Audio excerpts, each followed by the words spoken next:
Another day, another video na naman ang gagawin natin. At since nandito nga tayo sa may Santa Maria, Laguna, specialty nila ay ang Lomi Batangas. I am not sure bakit maraming Lomi Batangas dito. Most probably siguro yung mga taong nakatari dito originally from Batangas. Kaya siguro maraming Lomi Batangas dito. But I'm not sure. Tara, samahan nyo ako, kami maglo-Lomi. Kasama ko nga pala yung aming driver, si Paolo. Hindi ba naliligo? At ang kasama naming kasama namin support si John Larry. Kaya samahan nyo na kaming kumain ng Lomi Batangas. Let's go!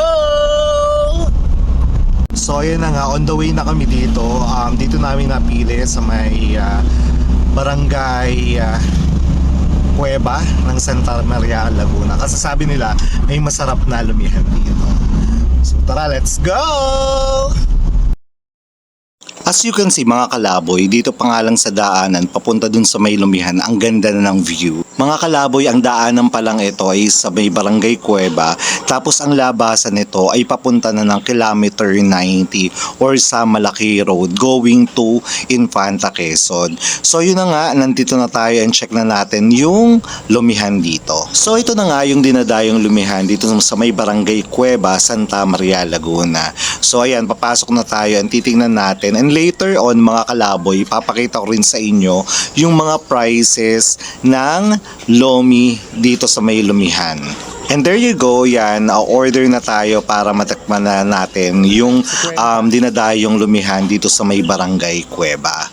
And yun na nga mga kalaboy, so ayan, titingnan natin yung mga prices dito sa lumihan.